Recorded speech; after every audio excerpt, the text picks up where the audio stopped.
Gente, vamos começar hoje. Hoje a gente vai falar sobre Design Thinking, Design Sprint, né?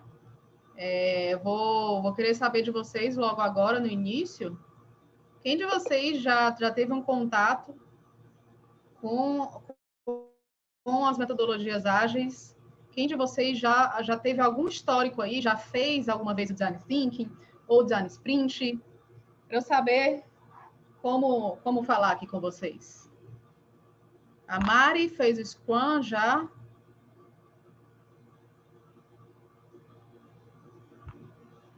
Quem mais de vocês? E quem nunca ouviu falar?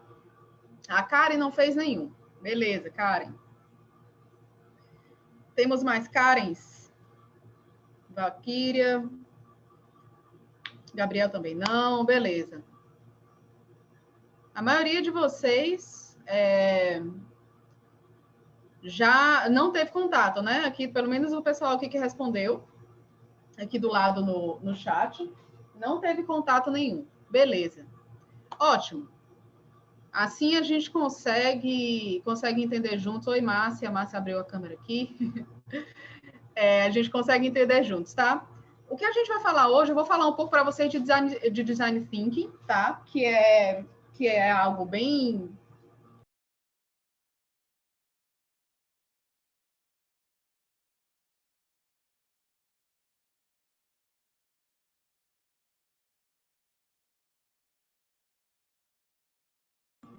Cortou aqui, gente, voltou. Todo mundo tá me vendo, me ouvindo? Voltou para vocês?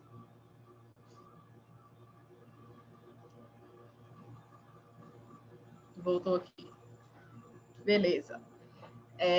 A gente vai falar um pouquinho de Design Thinking, um pouquinho de Scrum, de Sprint, desculpa, e não vamos entrar muito porque aqui a gente tem um tempo reduzido, mas vocês vão entender de onde veio, de onde surgiu, como é que vocês podem utilizar, tá bom?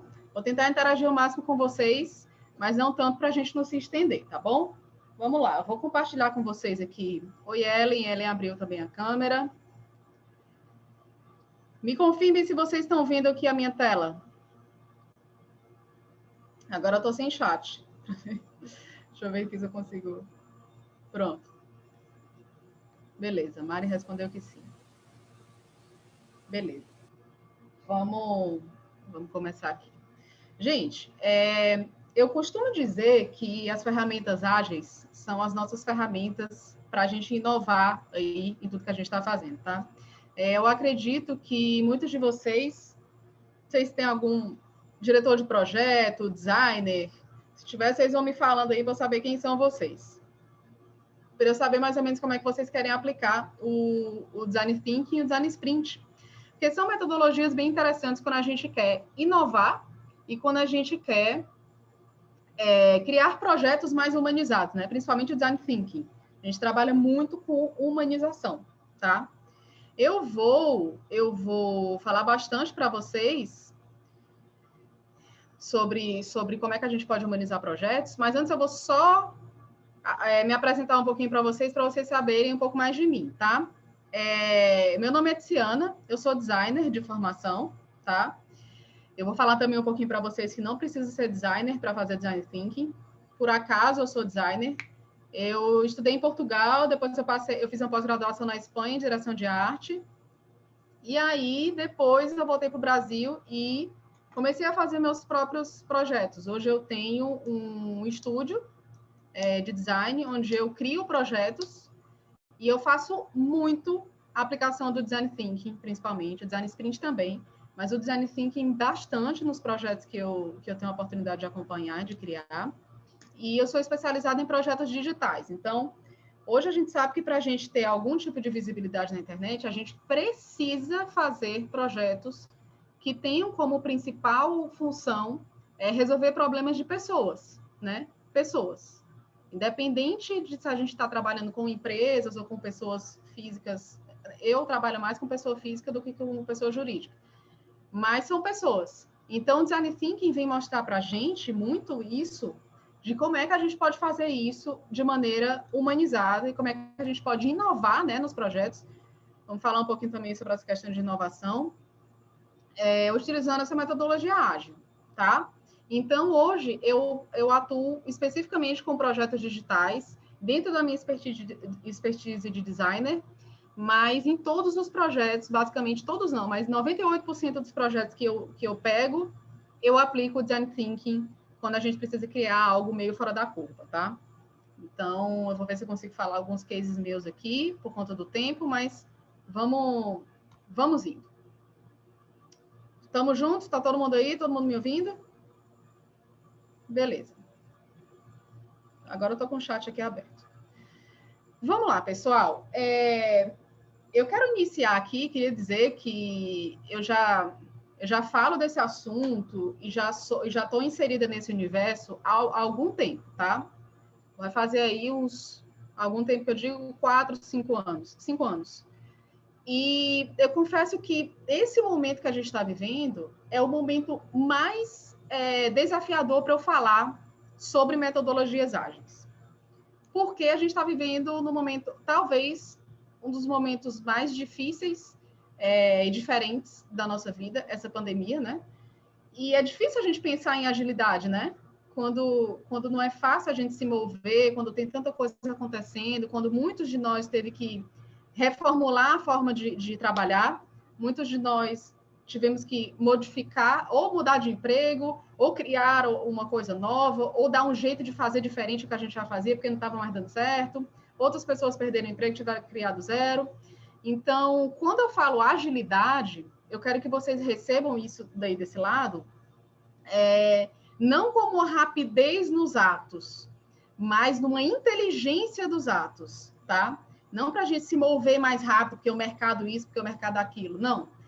Vamos tentar olhar para isso como uma inteligência no agir. Como é que a gente pode criar soluções, criar projetos, criar cenários, né? De forma mais inteligente. Quando eu digo mais inteligente, é buscar as ferramentas corretas para a gente fazer até mais rápido, mas de uma forma mais inteligente, não ficar só naquela do calendário, hora, prazo, tá? Sair um pouquinho disso, né? Eu falo muito isso para os meus alunos, para a gente sair essa coisa do calendário que a gente criou também, né? A gente criou esse calendário gregoriano que a gente segue, né? O ano, os meses, a hora, o prazo, e a gente fica sufocado. Então, vamos pensar nessa inteligência, tá? Por que eu dei essa introdução para vocês? Para a gente começar a entender desde o início que essa é uma metodologia ágil, mas ela é bem mais do que isso, tá? Ela leva a gente, eu costumo dizer que ela leva a gente a pensar de uma forma diferente. É um modelo mental, tá? O Design Thinking, ele é configurado como uma metodologia ágil, tem um passo a passo, tem um começo, meio e fim, que a gente vai falar aqui. Mas tem um modelo de pensar por trás dele, que se você não pegar esse modelo, você não consegue executar. Tá? Você pode ter lá a planilha, o negócio, passo 1, passo 2, passo 3, passo 4. Mas se você não tiver o modelo de pensamento do Design Thinking, você tem dificuldade de executar. E tem gente que simplesmente não consegue. Tá tudo certo. Mas aí eu vou explicar para vocês o que se trata. O fato é que a gente pensar e agir da mesma maneira que a gente agia há um tempo atrás, de 30 anos para cá, muita coisa mudou. As empresas perceberam que não adianta mais fazer as coisas do mesmo jeito. E eu não estou falando só de trazer a empresa para a internet, ficar mais cool, ir para o TikTok, criar inovações, não é isso. A forma da gente fazer projetos e negócios mudou, porque as pessoas mudaram. E essa pandemia mudou muita gente. Essa pandemia mudou muita coisa. Você vê aí certas empresas ou certos negócios que vendiam produtos e serviços que estão vendo que não tem mais mercado, que tem que mudar o jeito de fazer, que tem que mudar o jeito de expor o projeto ou serviço, né? O produto ou serviço, porque as pessoas mudaram o foco. De 2020 para cá, uma coisa que fazia sentido para mim não faz mais. Não tem mais sentido. Uma coisa que eu comprava antes, não estou mais a fim de comprar, porque para mim perdeu sentido. Então, muitas coisas mudaram, por quê? Porque as pessoas estão mudando. Essa pandemia não trouxe nada de novo. Ela acelerou um processo que já estava acontecendo. Dizer que a pandemia mudou tudo. Não, ela acelerou uma coisa. Tipo, ninguém estava, por exemplo, o que a pandemia acelerou muito foi essa coisa do home office. Gente, home office existe desde que o mundo é mundo. não no Brasil tanto, mas a pandemia acelerou isso. De uma semana para outra, quem nunca ouviu falar em home office vai viver o home office. Então, foi algo meio brusco, meio grosseiro, né? Meio rápido. Então, assim, o que a gente entendeu é que, seja qual for a profissão de vocês, seja qual for hoje o que vocês estejam fazendo, pensar e agir e fazer as coisas da mesma maneira não vai dar para a gente um futuro diferente. Hoje as empresas têm, algumas empresas, né, que têm um olhar mais inovador, um olhar mais disruptivo. Eles têm os núcleos lá de inovação que têm pessoas especializadas em design thinking.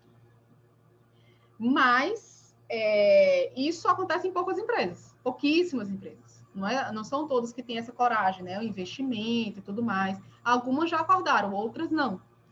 Aqui na Vanzolini, eu tive o prazer de dar aula para 3 funcionários da TAM, uma vez, presencial, na penúltima turma presencial que teve em 2020. E elas estavam, assim, super animadas para fazer algo diferente dentro da TAM, mas eram funcionárias da TAM. Assim, o pessoal do topo não tinha acordado para isso ainda. Então, assim, não são todas... E a TAM é uma grande empresa, não são todas as empresas que estão acordadas para isso. Outras pessoas já começaram a acordar. Por quê? Porque a gente precisa de cenários diferentes. A gente precisa reformular a forma da gente fazer as coisas. E o Design Thinking, ele é maravilhoso para isso, tá? Como muitos de vocês nunca ouviram falar, já ouviram falar, mas nunca praticaram Design Thinking, eu vou falar um pouquinho de história para vocês saberem de onde surgiu isso, para vocês se situarem, tá? Tem alguém da área do design aqui? Fala aqui no chat.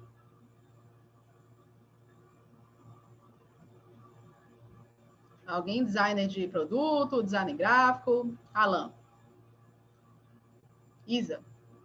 Beleza. Karine. Olha, temos pessoas, algumas pessoas. Talvez vocês se identifiquem com essas referências que eu vou passar para vocês. Designer gráfico, Isa. Beleza. Vamos falar um pouquinho de história. Olha só. Quem é designer vai se identificar com isso, com essa referência aqui, dessa escola que fica lá na Alemanha, porque dentro da faculdade de design a gente recebe essas referências. A gente estuda um pouco o cenário artístico do mundo, e aí a gente recebe essas referências, por isso que eu mencionei aqui o designer. Por que eu trouxe essa referência? Porque o Design Thinking, ele surgiu lá em 1919, dentro dessa escola, tá? Dentro dessa escola, lá na Alemanha. Quando a gente olha esse termo bonitinho, né? Design Thinking, muita gente pensa, é um negócio novo, cool, né? Que todo mundo agora mudou o nome, agora todo mundo quer fazer. Mas não, gente, Design Thinking ele existe aí há muito tempo, inclusive muitos né? Tem aqui, podemos dizer que muitos de nós imaginavam que, sei lá, 2000 que surgiu? Não, 1919. Então, tem um histórico aí muito grande, uma estrada muito grande do Design Thinking. Ele surgiu dentro da Bauhaus, depois de um grupo de designers ter entendido que não adiantava mais fazer as coisas só para fazer produtos só para vender, desenhar serviços só por desenhar para poder vender. Em 1919, eles já estavam com essa cabeça, tá? Já tinham tido esse insight. Então, criou-se um movimento artístico disruptivo, onde eles entenderam que era mais inteligente colocar as pessoas como centro das discussões relacionadas ao design. E não ficar mais só vendo se aquele produto que eles estavam desenhando era visualmente bonito, se tinha, se encaixava bem, se colocando ali ele ia dar uma vida no ambiente, se era funcional. Não. O que eles entenderam é que, para eles criarem produtos e serviços que fizessem sentido naquele momento, eles tinham que pensar antes em quem ia utilizar aquele produto ou serviço. Então, rolou aí já esse insight desse grupo de designers. Só que estava, naquele momento, rolando várias coisas no mundo, né? O Henry Ford, muitos de vocês devem conhecer, o Henry Ford, da Ford, da fábrica de carros, ele não gostou dessa ideia, porque o negócio dele era vender carro. Então, o negócio dele era, bota lá o pessoal para trabalhar, faz carro um atrás do outro, vender mesmo, não importa quem está usando, não importa quem vai comprar, o negócio dele era vender. Então, a cabeça dele era, a pessoa passou o dia na fábrica trabalhando, é todo mundo produtivo, é o excesso de trabalho, só para trabalhar mesmo, para criar, para vender, para vender. Quem ia utilizar aquilo e como ele ia vender aquilo, pouco importava. Que é um pouco da mentalidade que a gente vê no mundo hoje ainda, né? Ainda tem esse pessoal. E aí ele falou que, gente, isso não existe, esse negócio de ficar pensando em quem vai usar o produto, botar as pessoas como centro das coisas, isso não existe. Então, rolou um pouco de atrito do Henry Ford com esse grupo de designers. Ele até fez uma brincadeirinha dizendo que, se eu tivesse perguntado para as pessoas o que elas queriam, elas teriam dito que queriam cavalos mais rápidos. Por que ele fez essa brincadeirinha? Porque na época todo mundo andava de cavalo, né? Então, ele veio com essa história do carro, da inovação do carro e tudo, e foi uma disrupção na hora. Então, o que ele quis dizer? Gente, as pessoas não sabem o que elas querem. Se elas soubessem o que elas queriam, elas iam ter me dito que queriam cavalos mais rápidos. Ele fez essa brincadeirinha para dizer, não vamos olhar para as pessoas porque elas não sabem o que elas querem. Tá? Então, teve esse atrito na hora. O pessoal não gostou muito dessa visão do Henry Ford, e eles retrucaram dizendo que a eficiência da história toda, na criação de produtos e serviços, estava relacionado com a experiência que o usuário tinha em relação ao que você entregava. Então, o foco deles era que experiência eu vou entregar para esse usuário com isso aqui que eu estou fazendo, com esse carro, com esse mouse, com esse qualquer produto que eles possam fazer. Qual é a experiência? Se a gente parar para perceber hoje, vocês concordam comigo que, sei lá, o iFood é uma experiência que você está vivendo, concorda? Experiência.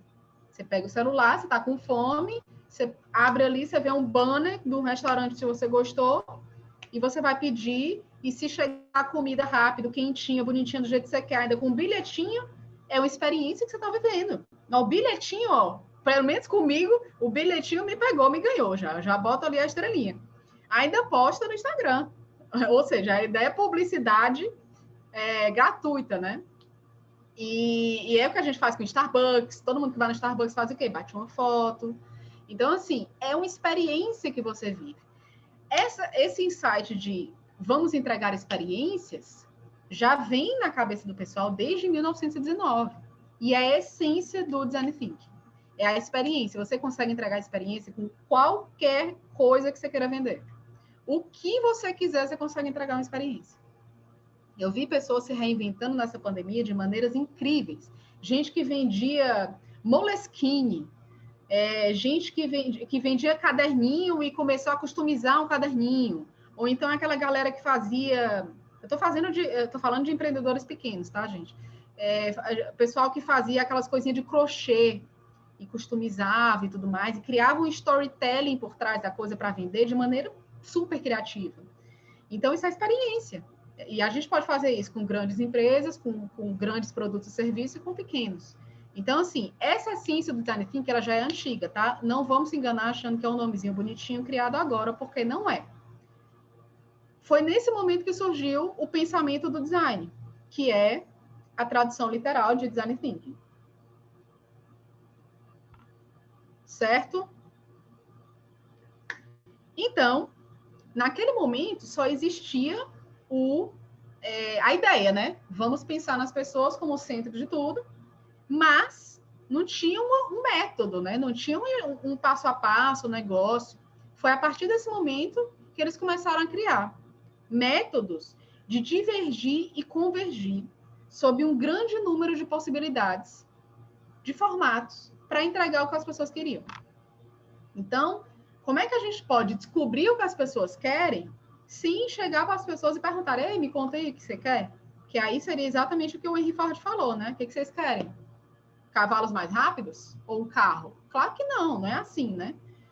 Então, assim, eles criaram formas de divergir e convergir sobre sobre formatos de como descobrir o que as pessoas queriam. E aí que foi que surgiu, de fato, virou uma metodologia nesse momento, quando eles criaram o começo, meio e fim, o passo a passo da metodologia em si, tá?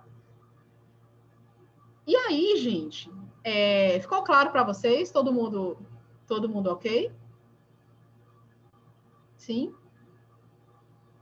Beleza. E aí, gente, o Design Thinking, ele tem como premissa olhar para as pessoas em primeiro lugar. E é um negócio super, super interessante para a gente ver, porque, assim, quando a gente fala de século XXI, empresas, pessoas com deadline o tempo inteiro, e prazo, e tecnologia, e rapidez na comunicação, e tudo, o que a gente pensa quando a gente está dentro de uma empresa? A maioria das empresas que eu atendo é assim, né? Vocês vão concordar comigo. Eles só pensam no prazo que tem para cumprir e no financeiro. O que eles querem? Eles querem o dinheiro para rodar, o dinheiro para rodar o negócio, e a agilidade das pessoas e o prazo para entregar. Então, olhar para as pessoas em primeiro lugar é muito desafiador nesse mundo, nesse momento, tá? E para a gente conseguir gerar uma experiência cada vez mais agradável em cima das necessidades das pessoas, a gente precisa entender que existe uma forma da gente olhar para elas sem dar as costas para o financeiro, para o deadline, para tudo isso, porque não dá para simplesmente, não tenho financeiro ou não tenho datas para cumprir. Tem. Mas essa é uma metodologia ágil que faz a gente conseguir olhar para as pessoas também, tá? Não é excluir esses outros pontos que são importantíssimos para uma empresa respirar, tá? Então, a essência do Design Thinking é essa, e a gente não vai esquecer do restante das coisas, tá bom? Só para frisar para vocês. Deixa eu passar aqui. Eu trouxe um estudo de caso aqui. Gente, me dei um segundo, só um instante para eu... Travou a tela para vocês ou vocês estão vendo ok? Estão vendo ok? Eu só consegui ver a Márcia, tá? Beleza.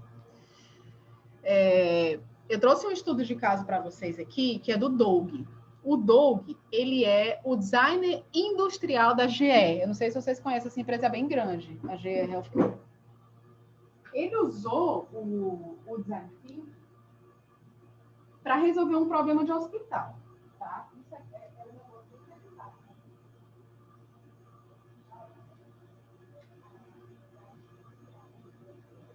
Você pensa que só dá para criar produto, né? Recentemente eu falei para os meus alunos que dava para criar serviços, e dá mesmo. Como é que ele vai resolver um problema de hospital? Vocês vão concordar comigo? Alguém gosta de fazer aquele exame da ressonância magnética? Sabe aquela que entra na máquina? Horrível, né? Aquele que você entra numa máquina fechada, aí vai lá até o fim, faz uma ressonância e fica lá. A Isa falou que ficou sem som. Vocês estão me ouvindo? Ficou sem som, Isa? Então, avisa aqui no chat. Deixa eu ver aqui. Tudo certo aqui. Márcia, tá ouvindo?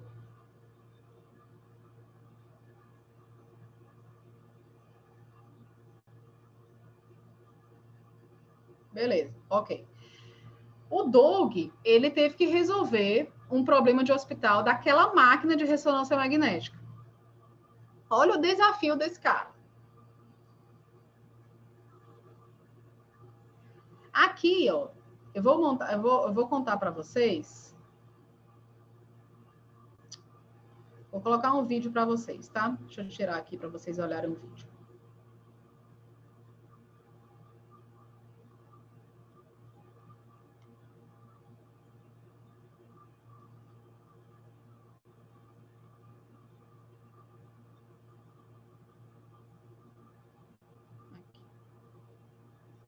Aquela máquina de ressonância magnética, vou dar um preview aqui para vocês antes de vocês verem o vídeo. Aquela máquina de ressonância magnética, ela foi uma máquina que nunca foi parada para pensar, assim. Todo mundo sempre teve muito pânico de usar aquela máquina. E o Doug, quando ele foi chamado para resolver esse problema da máquina, qual é o problema da máquina? As pessoas não conseguem entrar, quando conseguem, vão muito aflitas para entrar na máquina. E quando chamaram ele, eles chamaram ele para um hospital de pessoas com câncer, de crianças com câncer. Olha só o nível de especificação. crianças com câncer. Então, criança, já é delicado, com câncer já é mais delicado ainda. E a família também já vem no pacote delicado também, né? Que está ali acompanhando. Então, ele tinha que transformar a experiência dessas crianças dentro do hospital, fazendo este exame. Qual a primeira coisa que ele teve que fazer? Mergulhar no cenário da pessoa que ia usar a máquina. Quem vai usar a máquina? As crianças. O que acontece no universo da criança? O que ela sente quando ela está lá? Os pais, como os pais ficam quando as crianças chegam lá? Querendo ou não, quando a criança vai fazer um exame, no dia anterior a mãe já está, né? A mãe, o pai já está ali, fazendo a cabeça da criança, tentando acalmar, a criança já está nervosa. E ele teve que fazer todo um mergulho nesse cenário para poder entender como ele iria modificar isso, tá?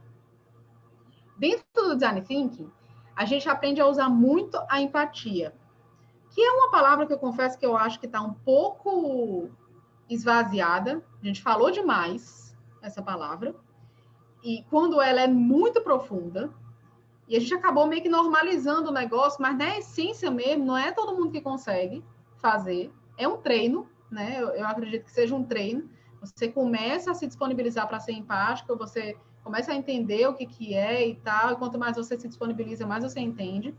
Mas dentro do Design Thinking, essa forma de pensar, para quem está fazendo Design Thinking, a empatia é muito importante. Então, é ficar olhando mesmo. O Doug foi até o hospital, sentou no corredor e só olhou, sabe? Só olhou, só ficou vendo como era que as crianças entravam, o que elas sentiam, o que elas falavam, até que teve uma criança que ele viu no corredor, prestes a entrar no exame, e ele não queria entrar, e a mãe falou assim, meu filho, a gente já conversou ontem, vai dar tudo certo, tá tudo bem. Ele entendeu que a mãe tentava acalmar a criança desde o dia anterior, e quando ela chegava lá, essa tentativa dela ia por água abaixo, porque ele olhava para a máquina, olhava para a sala, tudo branco, aquele negócio frio, e muitas das crianças precisavam ser sedadas para poder entrar na máquina.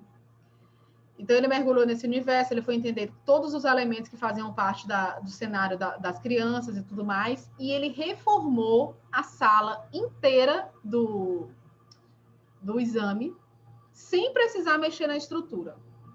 Quando a gente vai fazer o Design Thinking, a gente precisa entender que a gente vai mudar aquele cenário, seja um cenário físico, ou mesmo um produto, serviço, ou a forma de entregar alguma coisa. Mas a gente não pode e nem deve criar uma coisa tão nova a ponto da empresa que vai colocar em prática não conseguir arcar, entendeu? A gente precisa equilibrar. Então, não adiantava de nada o Doug trazer uma super inovação tecnológica louca e o hospital não poder colocar em prática, ou ser muito demorado, ou inviabilizar o trabalho dos médicos, ter que parar tudo por um momento, uma ala do hospital. Então, é algo que a gente tem que equilibrar para que as coisas continuem funcionando, para que seja possível ser aplicado.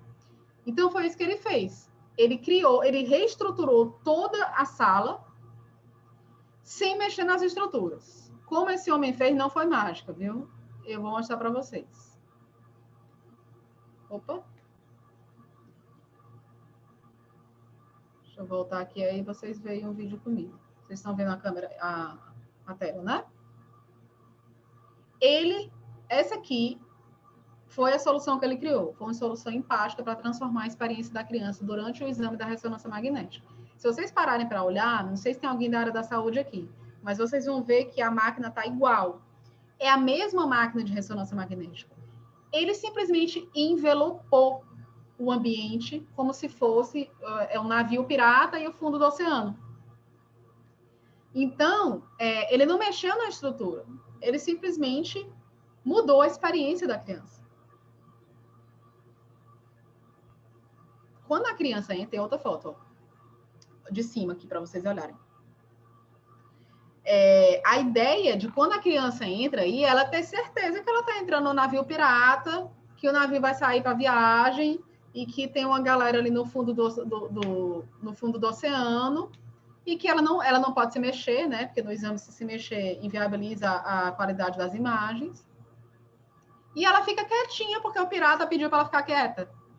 Então, assim, é a história contada. Eu adoro esse case, porque é a história contada por trás que qualquer pessoa que... Ó, se eu fosse fazer uma ressonância magnética, eu entrava diferente.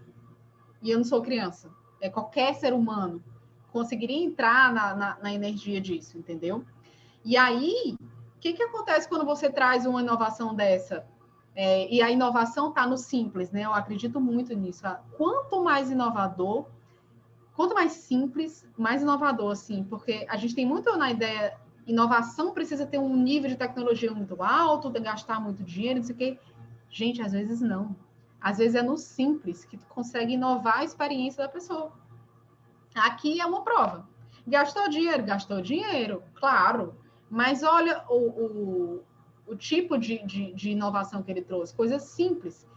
O que teve que haver depois? Um treinamento para as pessoas entenderem como treinar, foram treinados para a pessoa entender como é que ia direcionar as crianças. Então, enfermeiros foram treinados, as assistentes lá foram treinadas, a médica que fica lá fazendo a captação das imagens foi treinada. Por quê? Porque a partir do momento que a criança e a mãe, ou o pai, a família que for, chegar com a criança, naquele momento a experiência começou, é navio pirata. Chegou. E aí tem um vídeo que eu vou mostrar para vocês que os próprios enfermeiros falam, para vocês verem como é legal, como todo mundo fica envolvido no negócio. Vocês estão vendo aí a tela do YouTube? My name is Stephen Jones, and I'm a nurse at Children's Hospital in Pittsburgh.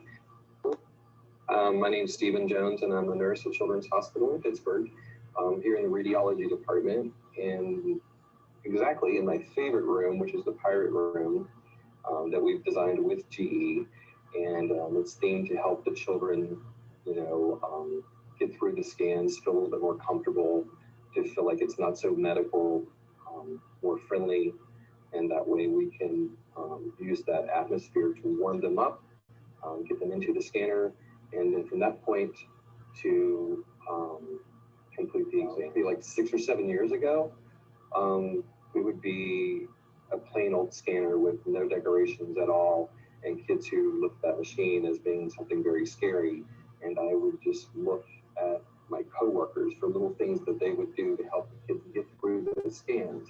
Everything from just pretending that they were at a hair salon, getting their hair washed, to paint their nails, imagination that we're going somewhere, some things like that. And then we decided as a group to go ahead and decorate the scanners, and that seemed to be a great step in the right direction. And so we just continued with that train of thought, and added some massage therapy, rocking the scanners, putting the parents up on the scanners with the kids, making it more fun, storytelling and things like that. Then we started working with GE, and then we actually themed out some of the rooms to be a story. So in many situations, I will be in a room preparing the child to come into the scanner, and I'll start talking about the pirate adventure, actually giving the kid a pirate hat to wear, getting them to use get on board with me, going, "Arr," you're like, "What does a pirate say?" They're like, "Arr." And so we'll just run down the hallway together to get on the pirate ship. And then once we do, it's usually pretty easy to get them through the scan. A lot of the doctor's offices take a while to realize that, this kid doesn't need sedation. They'll be just fine doing this test because we work with the kids that well.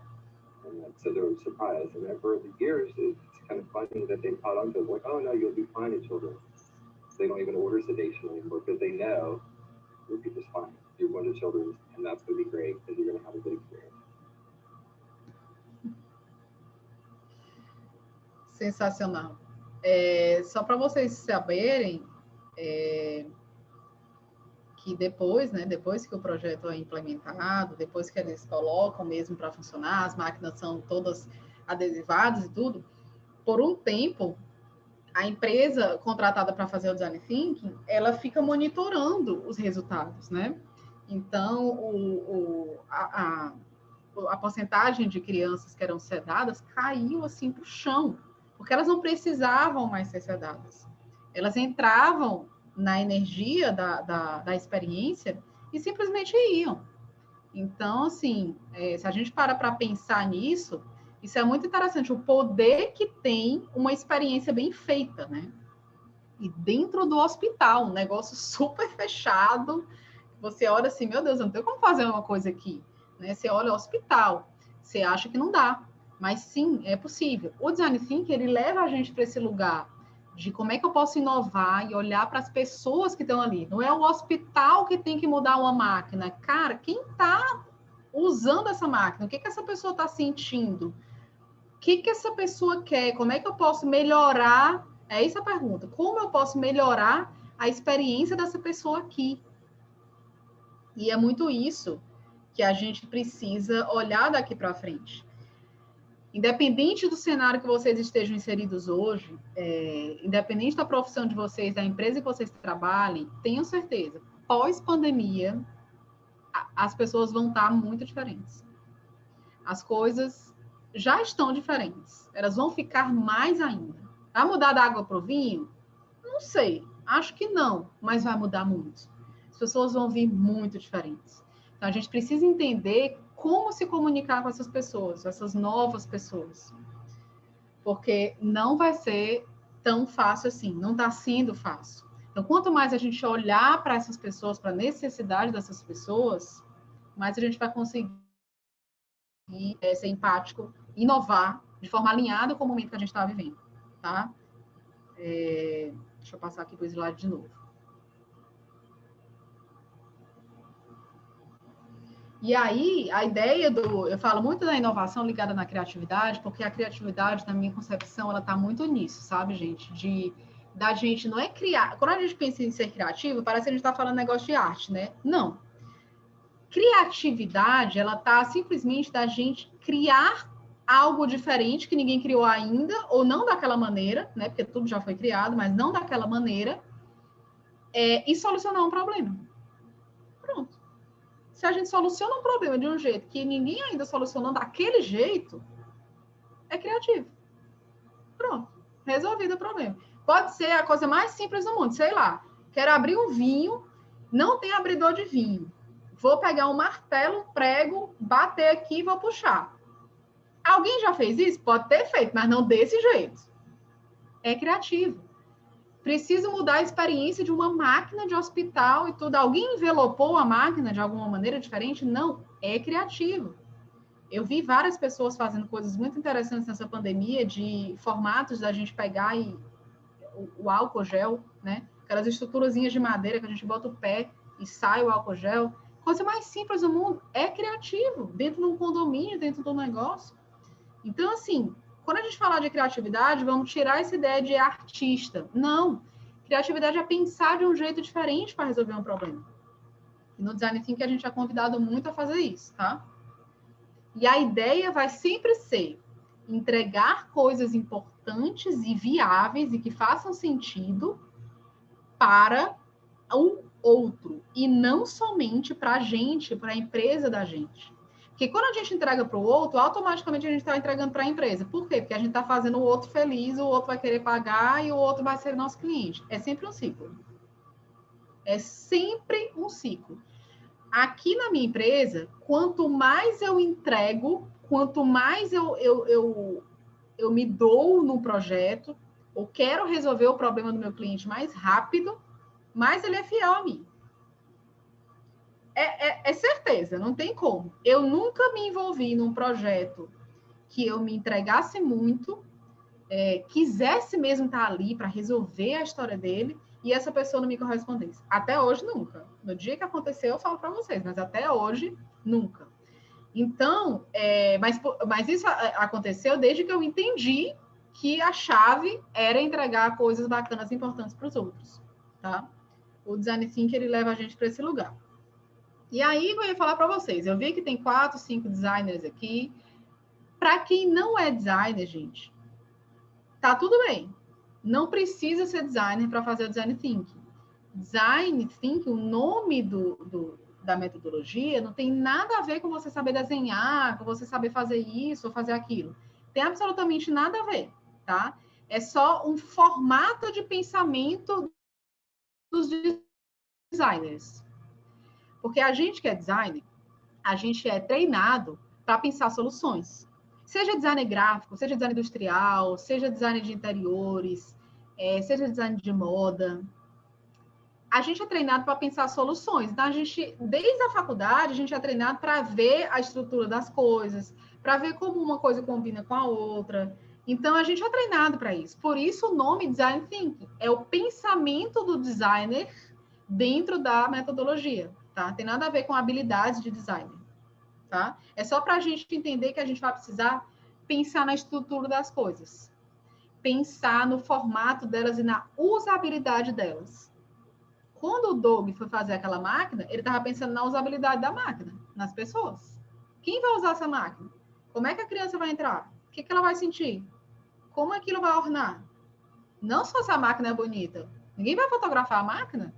Vai, mas não é para isso.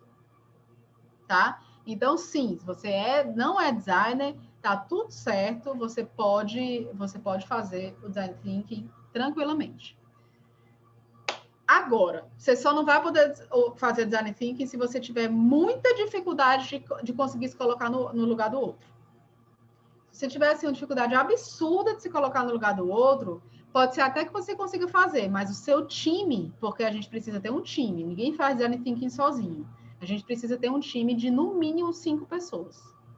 No mínimo, 5 cabeças pensantes para fazer o time do design thinking acontecer. Se você não tiver essa capacidade empática e tudo mais, tudo bem. Mas alguém no seu time tem que ter.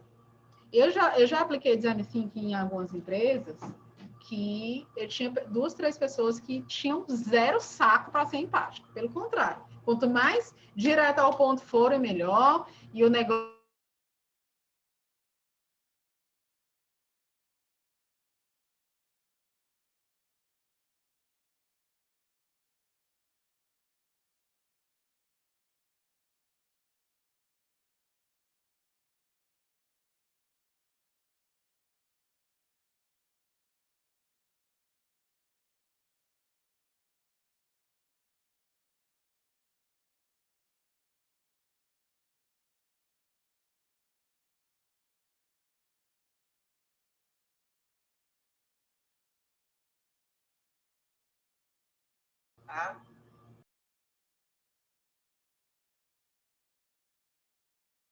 Voltou aqui. Caiu para vocês também? Não, só eu. Voltou. Beleza.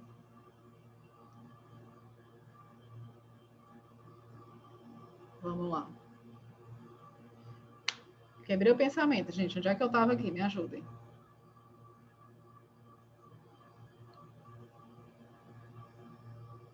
Me ajudem aí. Ah, sim. Você estava falando sobre a questão da empatia. Sim, as pessoas muito técnicas, as pessoas que não tinham essa capacidade, mas outras pessoas do time tinham essa capacidade de empatia. Tipo, eu acredito que eu tenho bastante. Eu entrego bastante tempo da minha vida para desenvolver isso em mim. Sou a pessoa mais empática do mundo? Não. Mas tenho aqui habilidades que me tornam alguém predisposto a ser empático e eu tento melhorar isso em mim. Outras pessoas não. Então, assim, se você não tiver essa habilidade, talvez alguém do seu time precisa ter. Porque em várias etapas do design thinking, a gente vai precisar simplesmente parar, olhar para outra pessoa e só tentar entender a cabeça da outra pessoa. Só tentar entender. Sem... sabe, sem aquela conversa interna que tem na nossa cabeça, a gente fica ouvindo a pessoa, mas que a gente está ouvindo os nossos pensamentos, em vez de ouvir o que a outra pessoa está falando, sabe? Então, assim, é muito isso. Se você quer fazer design thinking, quer aplicar, gostou, curtiu a metodologia, se abre para tentar ser mais humano, ser mais empático, desacelerar um pouco, tentar testar outros formatos, tentar pensar de outra forma, e que aí dá certo, tá? Vocês estão vendo minha tela aqui, né? Dos passos, das etapas. As etapas que eu falei para vocês lá no começo, depois que aqueles designers lá dentro da Bauhaus, da escola de design, lá na Alemanha, entenderam, né? Depois que eles entenderam que era bacana a gente pensar nas pessoas em primeiro lugar, eles criaram essas etapas aqui, que é o que a gente faz dentro do design thinking. A primeira etapa é a etapa do entendimento. A gente vai pegar um desafio, por exemplo, o Doug, ele pegou um desafio. Qual o desafio? Reestruturar experiências das pessoas dentro daquela máquina de ressonância magnética. Era o desafio que ele tinha. Jogar a bomba para ele. Pega aí, resolve. Esse é o desafio. E aí, a primeira coisa que a gente tem que fazer quando a gente recebe o desafio para aplicar o Design Thinking é entender. Entender, explorar todo o contexto que as pessoas envolvidas estão vivendo naquele desafio. Então, foi aí que o Doug foi estudar as crianças, o hospital, a doença, o câncer lá que eles tinham, que tipo de câncer, blá, blá. Tudo ele foi imergir na realidade daquele problema. Aí vocês podem perguntar, Tice, mas e aí? Como é que a gente faz? A gente sai sem direção, atrás de pesquisar? Não, pessoal. Em cada etapa dessas aqui, são 5 etapas. Em cada etapa, a gente usa ferramentas específicas para a gente poder caminhar por cada uma das etapas. Então, aqui a gente vai usar a ferramenta do brainstorm, o brainstorm reverso também, que às vezes a gente usa. A gente vai usar a ferramenta do IC, a gente vai usar o storyboard. Eu posso estar falando ferramentas que vocês não conheçam, mas são ferramentas que a gente utiliza dentro de cada etapa. Então, lá quando a gente faz o curso, a gente tem um momento para cada etapa. Quando a gente entra no momento de entender, tem uma ferramenta específica. Aí o seu grupo vai aplicar aquela ferramenta. Cada um tem suas ferramentas, tá? Etapa 2. Depois que você entende tudo, entende o máximo possível do desafio, vocês vão começar a ter ideias de solução.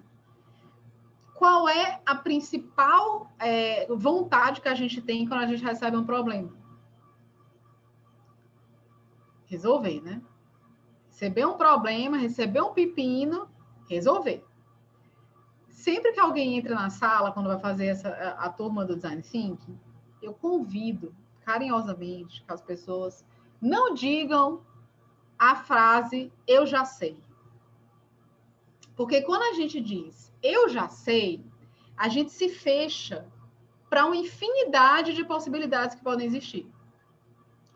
Então, a maioria das pessoas que buscam fazer o curso de Design Thinking, muitas vezes são pessoas que já têm uma estrada, que já têm uma pós-graduação, graduação, mestrado, ou que já trabalham numa empresa há X anos, já tem uma estrada considerável.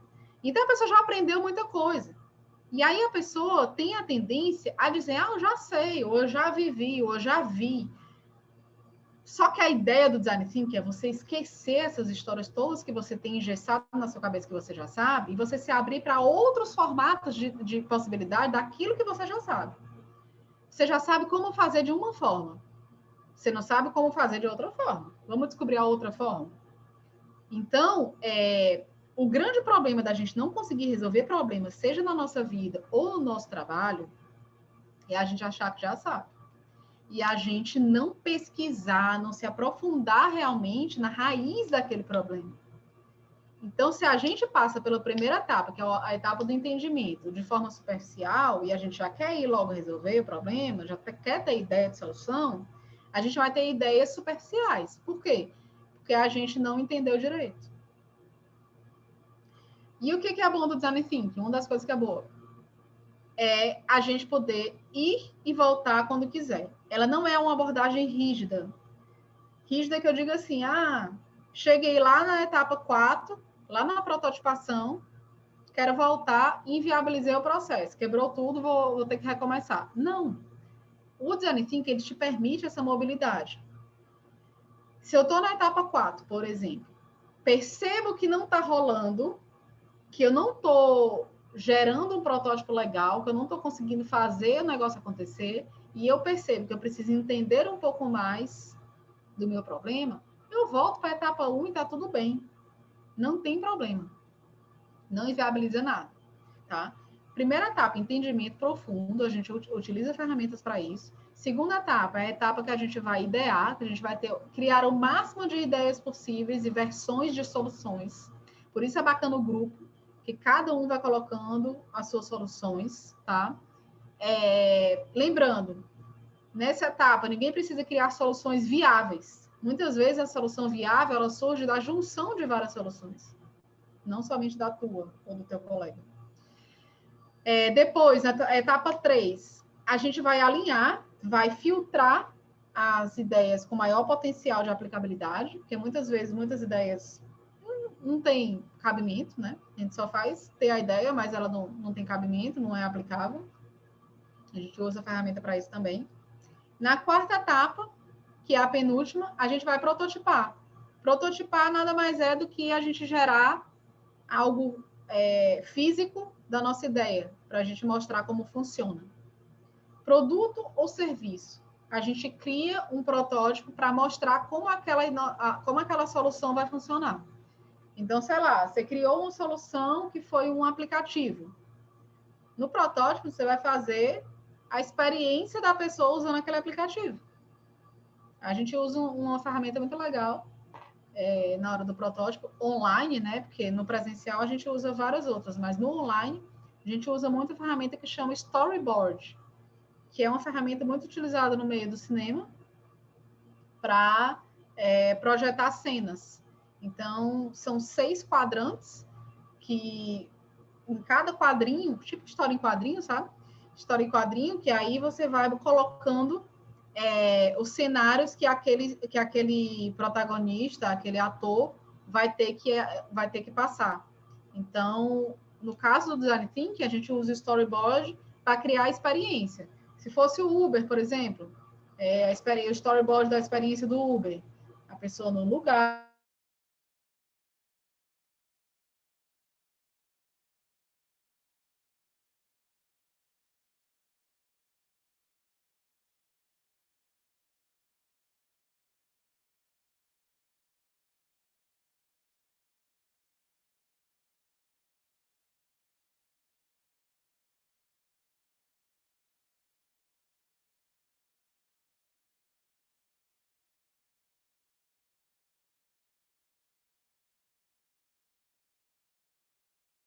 Então, a gente prototipa a ideia de solução.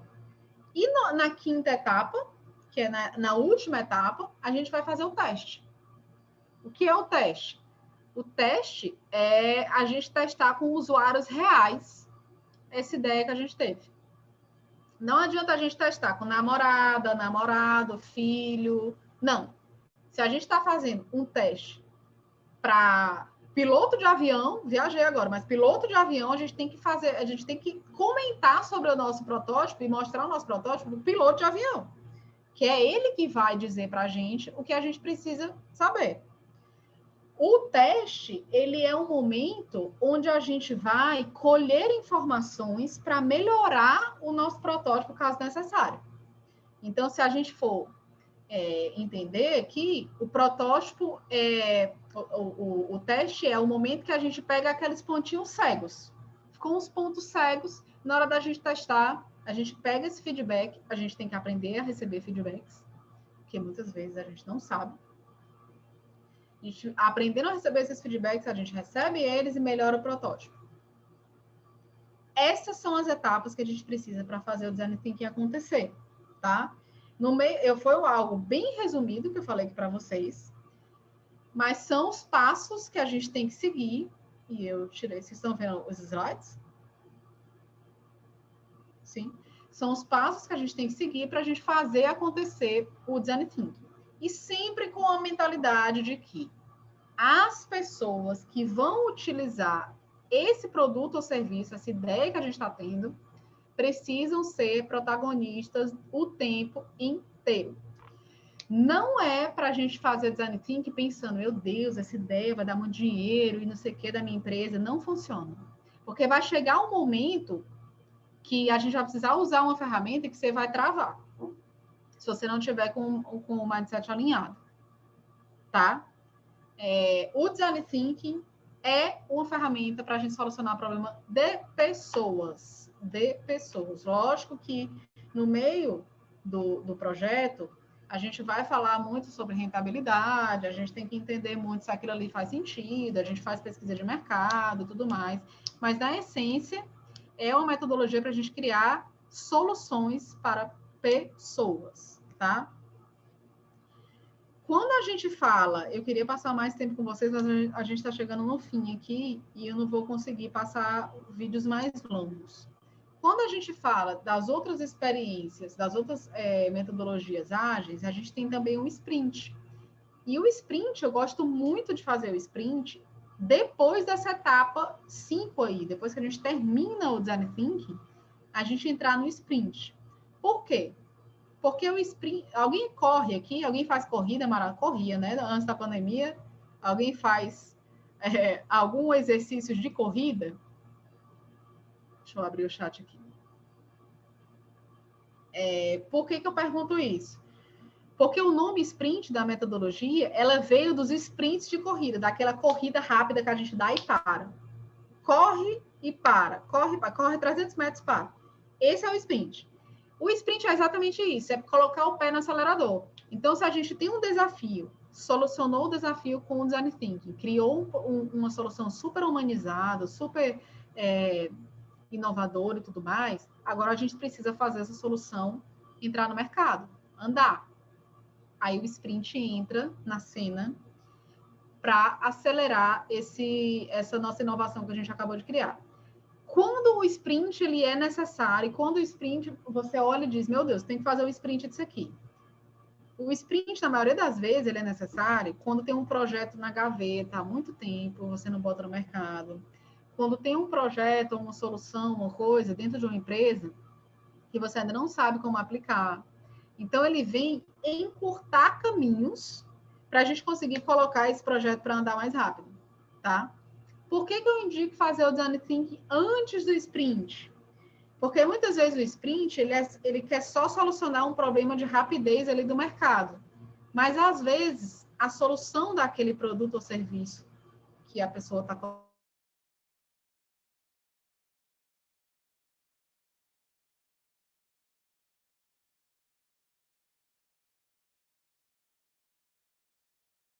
como eu sempre indico fazer o Design Thinking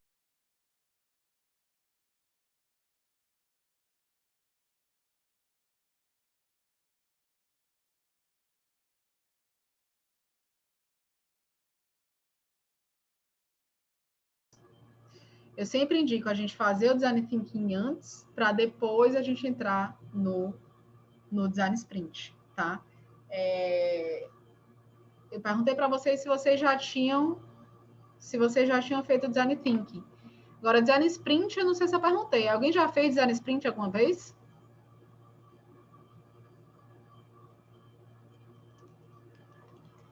Deixa eu ver aqui coisa. Ele comentou que não. Beleza. Vocês já viram aqui no chat que a gente vai ter o curso, né? No curso, a gente como é que eu faço no curso? Eu trago para vocês 2 desafios. O primeiro desafio é super rápido, é só um choque de realidade, assim, de embasamento, para vocês entenderem. E o segundo, ele é mais longo. Nesse segundo, a gente utiliza o Design Thinking, faz do começo ao fim, e no final, a gente emenda no sprint. Para que a gente consiga entender qual a diferença das duas metodologias e como elas funcionam. Elas são muito parecidas. A Márcia fez um curso uma vez no Google, perfeito. Então, a Márcia já sabe como é que funciona. O Sprint foi criado dentro do Google. Então, ele é uma metodologia que, na maioria das vezes, a gente faz em 5 dias. Mas tem gente que faz em mais dias. Então, assim, é uma imersão mesmo, de 5 dias. É em grupo também. E é muito semelhante ao Design Thinking, só que ele não tem esse mindset empático e ele não se importa para quem ele está fazendo aquele produto ou serviço. Ele quer rapidez e entrega de mercado. Tá? São 2 coisas completamente diferentes, mas são 2 metodologias ágeis. O Roniel perguntou aqui, para solicitar o certificado basta enviar um e-mail, não chegou nenhum formulário no e-mail. Que certificado que você está falando, Roniel? É do curso? Me conta aqui para eu poder te ajudar. Mas, o certificado do curso não, o certificado daqui, né? Dessa palestra. Sim, é só mandar um e-mail, tá bom? É só mandar um e-mail. Que eles vão te ajudar. Ou ainda o Lucas está aqui, o Lucas Silva está aqui, ó. O Lucas Silva está aqui do lado da Márcia, aqui no chat. E é isso, pessoal. Então, assim, são muitas ferramentas, são muitas metodologias que a gente pode dizer que são metodologias ágeis, mas cada um tem um formato diferente, tá? O Design Thinking e o Design Sprint são duas que a gente vai ali falar bastante no curso que vai ter, mas vocês vão ver muitas semelhanças com outras metodologias ágeis também, mas só que cada uma tem sua particularidade. E aí a gente vai entrar um pouco mais no curso. A palestra de hoje foi mais para vocês entenderem do que se trata, entenderem um pouquinho do que vocês podem ver, caso vocês virem alunos, tá? Eu deixei aqui para vocês, eu vou compartilhar aqui a tela, esse QR Code, para vocês baixarem um e-book que eu vou deixar para vocês, que tem várias ferramentas legais. É só direcionar a câmera do celular aqui para o computador de vocês e baixar o e-book. Lá tem muita ferramenta de Design Thinking que vocês podem utilizar. Tem bastante coisa falando sobre o Design Thinking também. É tipo um toolkit de ferramenta, tá? Que vocês podem baixar. E aí, lá no Instagram também eu coloco bastante coisa. É só me procurar, @TizianaCalipe.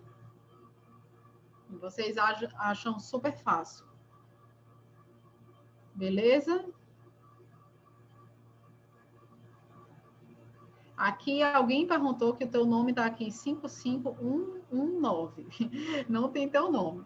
Mas você perguntou, como a gente está falando de metodologia ágil, quanto tempo mais ou menos para cada etapa? Depende. Eu vou tirar aqui 5 minutinhos para falar para vocês em relação a isso, que a gente já está terminando, mas depende muito do projeto que você está inserido, depende muito do desafio que você está inserido, tá? No Design Thinking, as coisas são mais maleáveis. A gente tem etapa ali que a gente passa 20 minutos, a gente tem etapa que a gente passa 40 minutos. Por exemplo, na segunda etapa, que é a etapa de ter ideias, a gente faz o brainstorming e logo após o brainstorming reverso, que é o contrário do brainstorming. E ali a gente passa 40 minutos. Então, assim, depende de cada etapa, depende de cada desafio.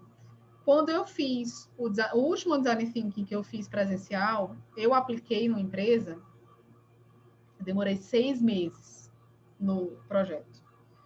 Por que 6 meses? Porque tinha muita gente envolvida, porque muitas vezes a gente teve que voltar para trabalhar em outras etapas, porque viu que não foi muito bem trabalhado. Tinha muita coisa, era uma empresa familiar, então tinha que ter o sinal verde da empresa, né, a família toda para passar para a próxima etapa, então depende muito, na prática, né? Mas no curso, a gente passa entre 20 a 40 minutos numa etapa, tá? Já o Design Sprint, ali é cronometrado, cronômetro. Tem coisa que tem ali 2 minutos. 2 minutos, tocou um negocinho, ó. Na prática mesmo, a gente tem como se fosse um reloginho, sabe? Que bota em cima da mesa. Esse reloginho, ele vai ficar lá, tic-toc, tic-toc, e acabou. Tá? Ele é mais cronometrado. O Design Thinking ele é um pouquinho maleável, tá? É mais ou menos isso, espero que eu tenha tirado toda dúvida. Mas na prática as coisas são diferentes. Na prática a gente tem que andar de acordo com o nosso cliente. Muitas vezes o cliente ele não está preparado para receber aquela inovação que a gente está trazendo. A gente tem que ter verbo, né, para poder explicar, para poder entender como ele quer da melhor maneira, aplicar, testar. Tem outras pessoas envolvidas, demora um pouco mais. Mas no curso é por aí. 20, 40 minutos, a gente está entre uma etapa e outra. Beleza? Então é isso, pessoal. Ficamos por aqui. A gente estendeu um pouquinho o tempo. 8h19. Eu espero que vocês tenham gostado, espero que vocês tenham curtido, por mais que tenha sido super rápido. Se vocês tiverem qualquer dúvida, qualquer coisa, basta mandar e-mail para a Vanzoline ou me procurar no Instagram, que é o lugar que eu estou mais. Obrigada, Márcia, obrigada, Ellen, Valquíria, todos vocês. E a gente continua em contato. Espero que muitos de vocês se tornem alunos, que a gente consiga ficar aí mais semanas juntos. E qualquer coisa, contem comigo. Tudo bem? Karen, Valquíria, Felipe. Ok? Qualquer coisa vocês me chamam, contem comigo, espero ver vocês no curso. Beijão. Tchau, tchau, pessoal. Boa noite. Se cuidem.